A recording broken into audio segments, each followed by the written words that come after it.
Episode 6 was the JAX episode, and I think a lot of us thought he would finally become vulnerable and let Pomni in emotionally, and I think we still got that, just different. And after that episode, I made a video about how JAX isn't inherently evil, he's just a bad person through his actions. And then this stupid quote popped into my head and I actually just became crazy. Gooseworks herself said that she thought of JAX as being irredeemable when she designed him. But it feels like in episodes 4 to 6, it's proven that that's kind of false. I don't know about you, but as I watched The Amazing Digital Circus, I noticed that each episode, he kind of gets more passive. Like, he's still a jerk, don't get me wrong, but just not as much as episode 2. Episode 3, I guess he was tied up, so nothing really happened. Episode 4, he was just having an awful day. Episode 5, I mean, at the beginning, he was kind of mean, but it wasn't even that bad, except for like the first adventure. Particularly in the stargazing adventure, he seemed so chill during that. Like during the softball adventure, he didn't really do anything other than maul his evil counterpart. You! But you know, you could say that was because he was having a bad day. But I would think an irredeemable character would do something irredeemable in that scenario. Even in episode 4, he was clearly having a bad day, and whilst I do think him saying he preferred Gangle in her sad mask was mean, he wasn't actually going out of his way to ruin people's day. Rather, he was just questioning everything. Can you move? Yo, Jax. I, hate you, but I don't want you to hate me. Is that weird? You're drunk or something. How you doing? Everything's been... I'm doing fine. Wish I could say the same. I don't know. I just feel like this quote is more like how Goose originally pictured him as the concept, but the story is changing it. I just really don't think he's irredeemable, and I'm gonna show you why. So, what makes a character irredeemable? A character that is irredeemable, I would say, has traits that consistently align with causing suffering to people out of pure enjoyment. Not feeling any remorse, no self-questioning about their actions, doubling down and escalating cruelty. An irredeemable character would have no room for any form of redemption, forgiveness, or anything like that. To me, when I think irredeemable, my mind kind of goes to Azula from Avatar: The Last Airbender. I haven't read the comics, so I wouldn't know if she was redeemed there, but for this analysis we're going to look at purely the show and how that relates to JAX. Now, weirdly enough, JAX and Azula have quite a few things that are in common regarding being irredeemable. They are both cruel people. Azula is manipulative and ruthless, JAX is sadistic and abusive. They both have a tendency to push people away, especially when they feel vulnerable. Both hide their emotions and of course have actually caused real harm. So there's that. But also they begin to split. The main thing being how JAX has a sense of regret, remorse, and pain when he consciously tries to burn the bridge between him and Pomni. He even tries to backtrack it in episode 6. I don't know if many people caught on to that. Okay. I understand.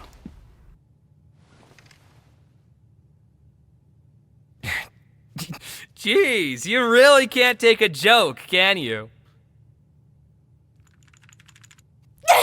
Azula is very much the opposite. Where she loses connections, she doubles down and she feels no remorse for attempting to kill her brother several times.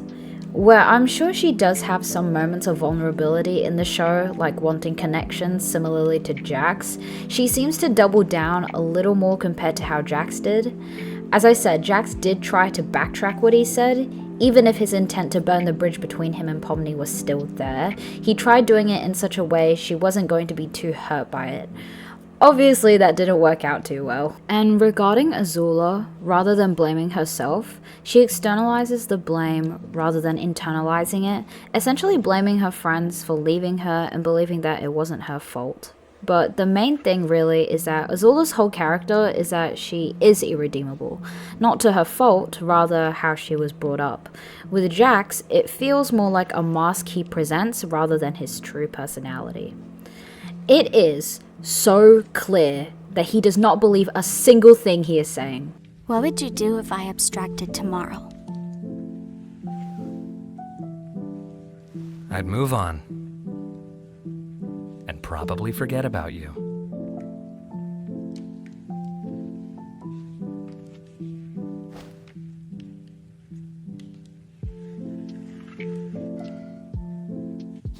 If I shoot you right now, are we still gonna be friends afterwards? We were never friends.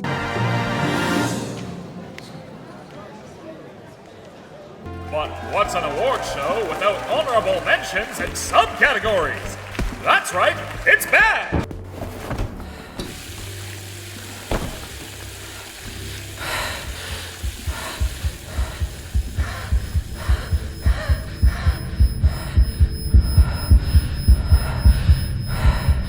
He says he enjoys making people suffer, but I wouldn't classify it like that. I mean, yes, he does enjoy seeing Gangle's reactions and all of that, but not necessarily harming her. As I said in the previous video, JAX does not understand that he's abusing Gangle. He knows what he does is uncomfortable to her and he knows that it's mean, but he doesn't know it's causing genuine fear and pain in her. Thanks. Do you think Gangle is actually capable of being happy? What? I don't know, like her comedy mask still breaks every day. Does she think hanging out with Zubul is gonna magically fix that? Maybe she just doesn't want to hang out with someone who's mean to her all the time. She likes when I'm mean to her, though. So, to reiterate, JAX is performing the idea that he enjoys causing the suffering of his peers, but that doesn't mean he's living it. Yes, he does enjoy the reactions out of Gangle, but not necessarily taking joy out of hurting her. Again, this whole funny and bad guy persona is a defense mechanism. He does it to push people away because he believes he's the problem. Above all else, what makes JAX and Azula different is JAX wants to keep people safe and his own self safe, mostly himself. His harshness and cruelty is a result of his defensive mechanism, and even as he tries to consciously push Pomni away, he already feels connected to her on a deeper level. So when he does push her away, it hurts him too. And the best bit is, Pomni sees that. She sees past his silly mask and she can see JAX is tired. Deep down, he does not want to keep doing this. The belief that he wants to protect his friends is also adding to this. He does want to protect Pomni, that is so evident. I can get him. Wait! Trust me, partner, I got this. But he seems to have this internalized idea that he is the problem, that if he gets too close to someone, it's bad for him and it's bad for them. So when he pushes people away, not only is it for himself, but for the other person too. With Azula, again, all of her cruel antics are because that's her core personality. Even as a child, she was like this, and again, she externalizes blame rather than having a self-reflection. God, you look stupid. So now, taking all of this into account, is JAX redeemable, or is he irredeemable? The answer is a bit more complicated. Overall, I believe he is redeemable. When talking about JAX's actual person, his true self, yes, he's redeemable. I already listed so many things that go to his true character that do make him redeemable.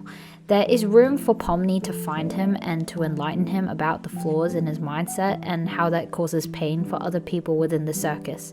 Considering all the other characters, Pomni seems to be the only one who can do that. But what is irredeemable about JAX? Well, it's his persona, this character he plays that's irredeemable. Let's separate the mask and the person behind it.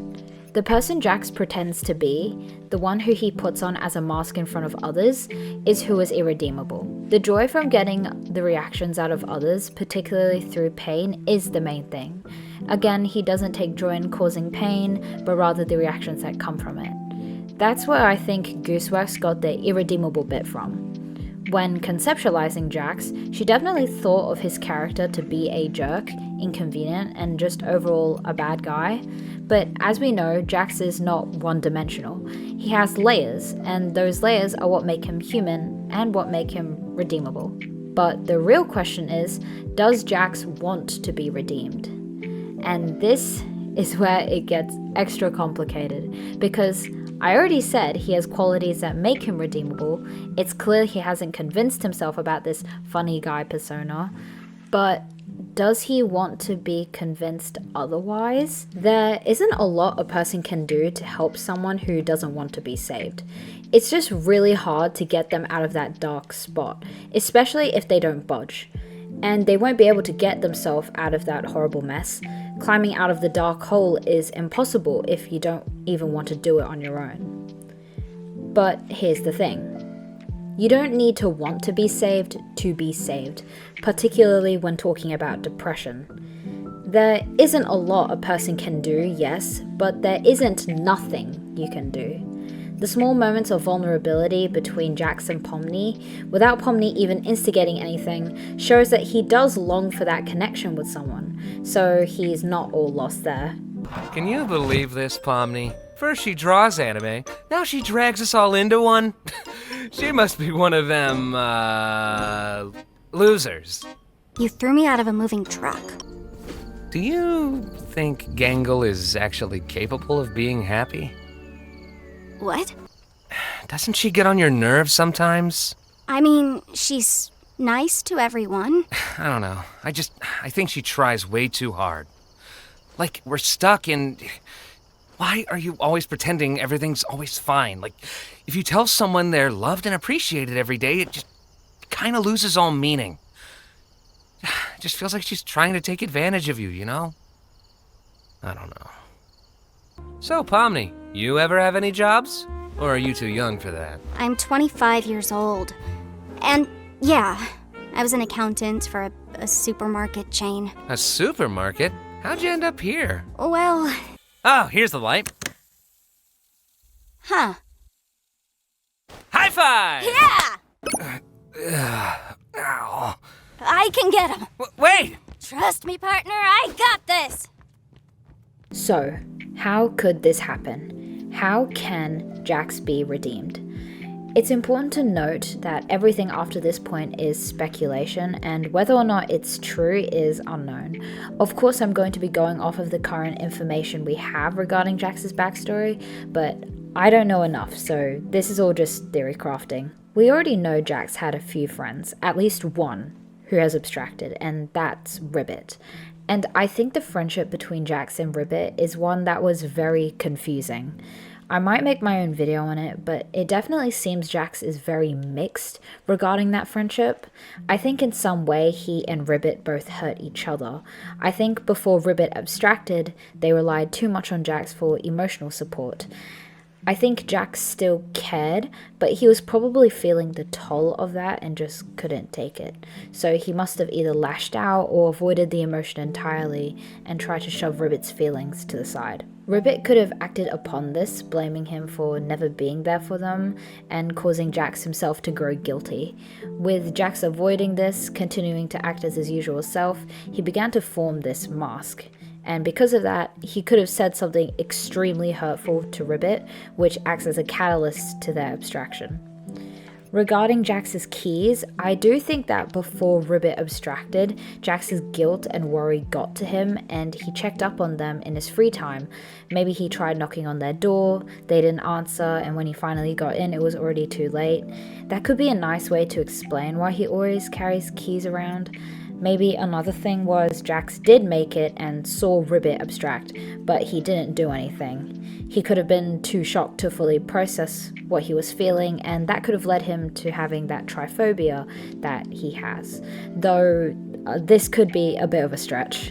Now, going back, a way Jax could be redeemed is through Pomni finally getting to him and making him acknowledge that his mindset is just not true.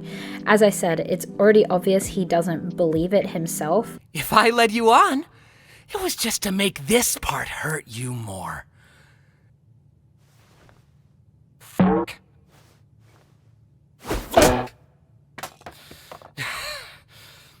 There's nothing more to me. So please, just stop looking. And so what better way to make him come full circle than to finally realize it? Pomni can tell Jax doesn't believe it either, and I don't think she's gonna let him remain in this dark, terrible headspace he currently is in. Cause, I don't know about you guys, but other than Ragatha, Jax seems to be the only other person she's close with. I'm just saying. He's actually the only person Pomni got to be silly with and express herself in a less deep way, and a more silly way. And it's important to know that it's okay to take life not so seriously sometimes. This convo here was definitely something Pomni needed to break out of her more hesitant little box she's been locked in since the pilot. So who do you want to be? No better chance than now to try something new. You want to go nuts? You want to finally work off those weeks of rage and anguish that have been building up inside you? I know you hate it here. Everyone does. But the silver lining is you can pretty much do whatever you want. Like, look at the way you're aiming that gun. Too realistic. Just let loose. Even the ones just before episode 6, she was still a little shy and just sorta out of place. But this convo helped with breaking her out of that. So I think to parallel this, something will be set up for Pomni and Jax to have another one-on-one moment to show Jax that despite the cartoony bodies and the cartoony adventures, they are still human. They are still people. The whole theme of the Amazing Digital Circus is that there is meaning to be found in a stagnant life, which I think is the most important bit with this analysis and questioning whether Jax is redeemable. Jax embodies this entire meaning. His current life has no meaning. He doesn't believe he's human. He believes nothing they do matters. His life is just completely stagnant. So it would not make sense for his character to be discarded as a villain or even abstract in the first place, for that will get rid of the entire point of the show. His character, like the rest of the cast, is there to prove that you can love yourself despite your flaws, that there is meaning even if it doesn't look like it. Why didn't you fight back? Oh, here we go. Here we go. Because I didn't fight back, that means I secretly care about you? I'm just a misunderstood little chicken fetus in an egg that needs to be cracked open. Well, I am not. Jax is right in this scene. He is not an egg that needs to be cracked open, for he is not a child. He's an adult, and he actively chooses to do these horrible things to people for the sake of his own protection. People are not wrong to say that sometimes we need these horrible characters to teach ourselves that dealing with toxic people is not right. But again, I think it's important to realize that Jax isn't meant to be just an embodiment of toxicity. Jax is aware of these feelings, that he wants connection behind this persona. He is a story of self-sabotage. Unlike Azula, again, who is here to teach us about the desire for control, power, with fear. Azula, who spirals in denial until she finally cracks and breaks. So, now finally, we've reached the end of the video, my overall conclusion. And to shorten it, Jax is redeemable, 100%. Despite what Gooseworks said about Jax being irredeemable, I believe that that was the intention, like the original idea of him. But there's already groundwork there for like a really good redemption arc, and a very satisfying one at that. And as I said, there would be, in my opinion, no use in devolving his character in any way, like from a narrative and analytical sense. So yeah, that's just my overall thought. Anyway, what did you think? Of course, leave a comment down below and subscribe because I have another amazing digital circus video coming out hopefully soon. I have many scripts planned, actually. I'll list a few of them now. I have another one about JAX, which is like his mischaracterization, but that's like I don't know, I'm kind of like hazy on that one. I have future episode predictions because I'm dying for an episode 7, and I have another one about Jax and Pomni's dynamic, like a real deep dive into their dynamic and why they work so well as like a duo. Not really a funny bunny video, but you know, you can interpret it like that if you want.